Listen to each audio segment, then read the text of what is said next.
पूछ करके किसी को शर्मिंदा नहीं करूंगा, क्योंकि अगर नाम याद है तो ये तो और भी बुरी बात है कि अपने नाम याद रखने के बावजूद भी कुछ नहीं किया। जिसे गोद लिया जाता है उसे अनाथ बनाकर छोड़ देना अच्छी बात नहीं है। और अगर तस्वीर अध्यक्ष महोदय बदली हो 10 साल में उन तमाम गोद लिए हुए गांवों की, तो मैं सत्ता पक्ष के लोगों से कहूंगा जरूर इस सदन में बात रखें, जरूर बताएं आप।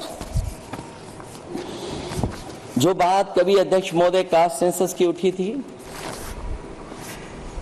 हम उस कास्ट सेंसस के पक्ष में हैं कि बिना कास्ट सेंसस के सामाजिक न्याय संभव नहीं है, सबको हक दिला पाना मुश्किल है।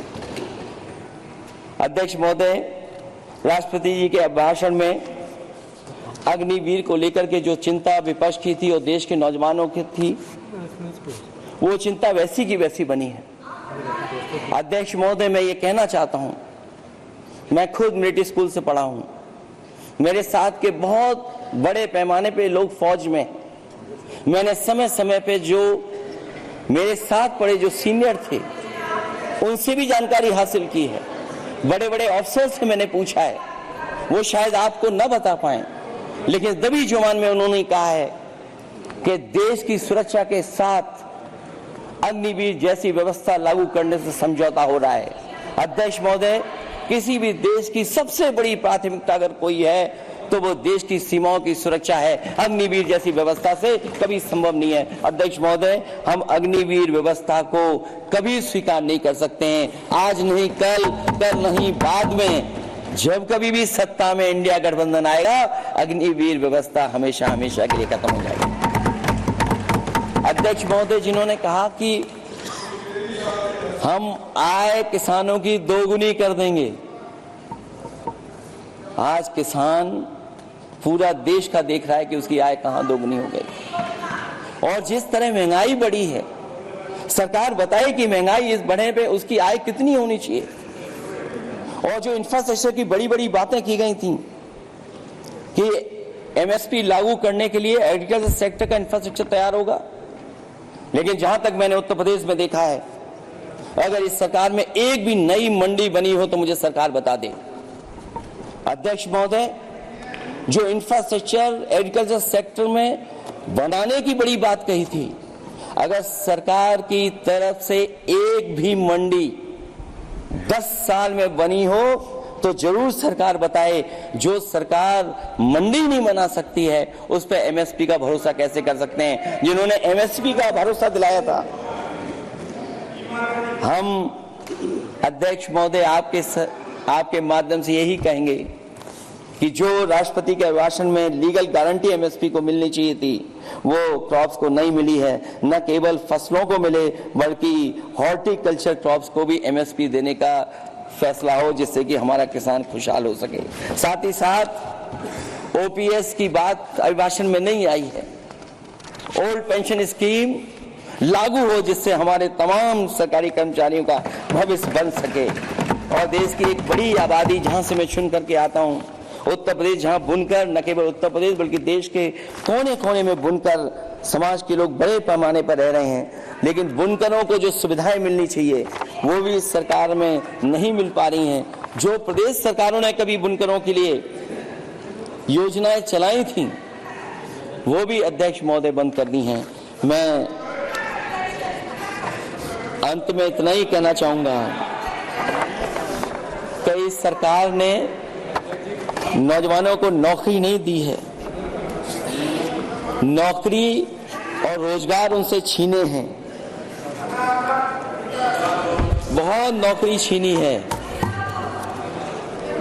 इसलिए मैं कहना चाहता हूं अध्यक्ष जी, इसलिए मैं कहूंगा कि आपके राज में न नौकरी की उम्मीद है न रोजगार, क्योंकि आपने छोटे कारोबारी तक को इतना छोटा बना दिया है कि न तो वो अपना पेट भर सकता है न किसी को नौकरी पर रख सकता है। जो कुछ पद निकलते भी हैं तो उन पर लेटरल एंट्री के नाम से पिछले दरवाजे से कुछ खास संगी साथियों को रख लिया जाता है। आरक्षण का हक नॉट फाउंड सुटेबल के नाम पर हड़पा जा रहा है। और अध्यक्ष महोदय, आरक्षण के साथ इतनी खिलवाड़ किसी सरकार ने नहीं की होगी जितनी खिलवाड़ इस सरकार ने की है। जहां सरकारी नौकरियां नहीं दी जा रही हैं, और सरकारी नौकरियां इसलिए नहीं दी जा रही हैं क्योंकि उन्हें आरक्षण देना पड़ेगा। जिस प्रदेश से मैं आता हूं वहां सबसे बड़े पैमाने पे नौजवान बेरोजगार है। और पिछले 10 साल में जो पेपर उन्होंने लीक कराए हैं वो इसीलिए कराए क्योंकि नौकरी ना देनी पड़े, और अगर नौकरी देनी पड़ेगी तो उन्हें आरक्षण भी देना पड़ेगा। ये जानबूझ करके सरकार नौकरी और आरक्षण के साथ खिलवाड़ कर रही है।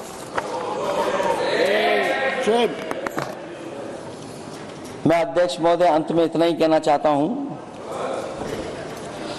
आशा है ये सरकार तब तक चलेगी तब तक उसके केंद्र में इस देश का हर एक गरीब, शोषित, वंचित, पीड़ित, पिछड़ा, दलित, अल्पसंख्यक, आदिवासी, महिला, युवा, छोटा कारोबारी, ईमानदार, नौकरी पेशा, आम आदमी और कर्मचारी अधिकारी, मजदूर और किसान होगा, ना कि धनवान होगा। और शासन के आधार पर संविधान होगा। वह जुमलों की जगह सच में महंगाई, बेरोजगारी, भ्रष्टाचार, गरीबी, भुखमरी, सांप्रदायिक हिंसा, दलित व महिला उत्पीड़न, सामाजिक अन्याय जैसे मूलभूत मुद्दों का समाधान होगा। और भोजन, बिजली, पानी, दवाई, पढ़ाई जैसी बुनियादी जरूरतों के लिए कागजी योजनाओं की जगह सच में इंतजाम होगा। मैं एक बार फिर उत्तर प्रदेश की समझदार जनता द्वारा सबसे बड़ी पार्टी चुने जाने के साथ साथ इंडिया गठबंधन समाजवादी पार्टी और कांग्रेस को सबसे ज्यादा सीटें जिताई, उसके लिए मैं उत्तर प्रदेश की जनता का बहुत बहुत धन्यवाद और आभार भी प्रकट करूंगा। मुझे उम्मीद है कि अगली बार जब राष्ट्रपति जी का भाषण हो वो सरकारी भाषण ना हो, सच्चाई के साथ सरकार अपनी बातें रखें। इन्हीं शब्दों के साथ अध्यक्ष महोदय मैं आपका बहुत बहुत धन्यवाद देता हूँ। Very good, thank you. Shri Santosh Pandey.